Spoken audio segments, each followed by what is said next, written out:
So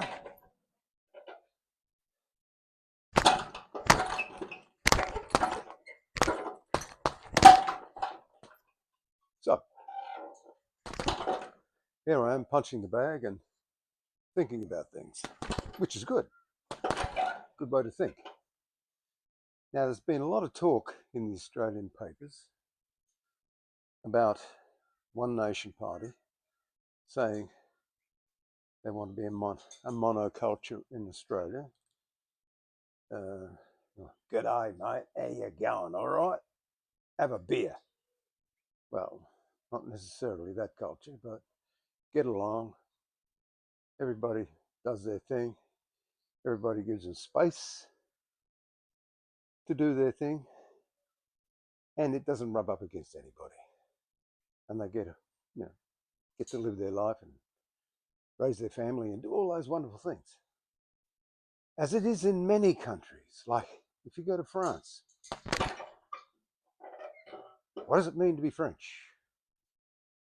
Germany, what does it mean to be German?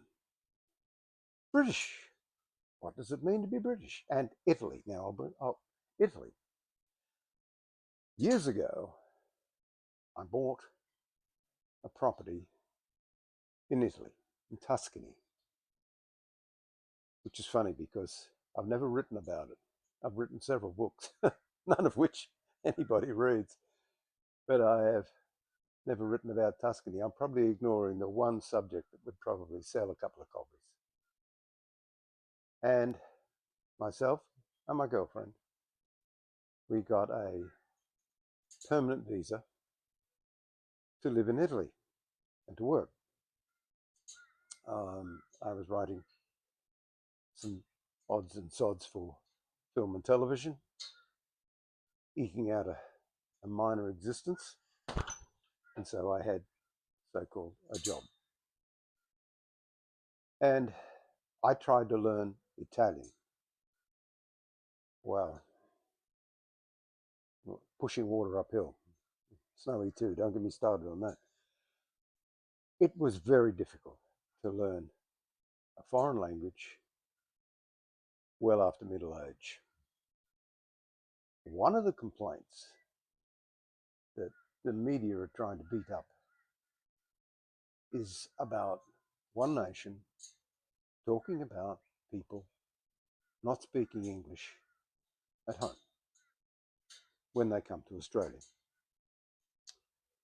Well, I can't blame them because it's a very difficult language to pick up. I'm still struggling with it. But your children, they'll pick it up. They'll go to school. They'll know. They'll learn English. You know, if you come from a very non-English speaking country, your kids will pick it up. They're smart as whips. They'll do the heavy lifting of learning a new language. So I wouldn't, I wouldn't worry about it an awful lot. Which brings me back to Tuscany. Was it nice? Yes, it was good. We had a small olive grove farm, whatever you call it, of about 17 acres and a little peasant's hut to renovate. Kitchen, bedroom, shower room and storage and a lounge, and all built in stone and all freezing cold in winter and pretty hot in summer. But we had a great time helping to trim the olive trees because I knew nothing about it, and so the guy next door would help trim our olive trees and take some of the crop as payment, and unearthing old grapevines and all sorts of things for people that have lived there years and years and years before.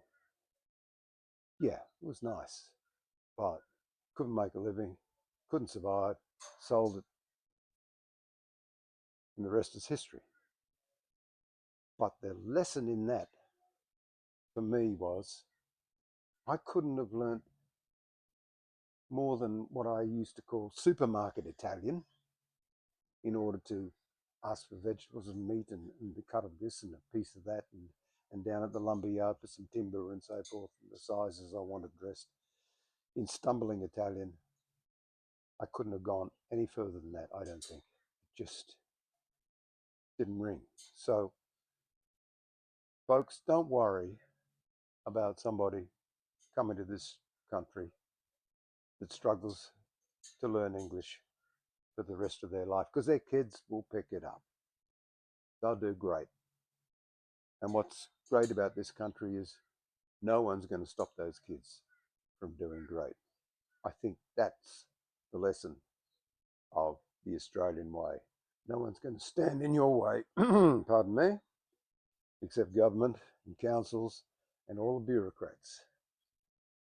I don't know what country they come from, maybe from another planet, because sometimes they just don't ring true.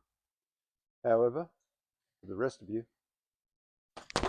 you have a great day. This is John Ryle from Move or Rust, talking about things with a punch. Bye for now.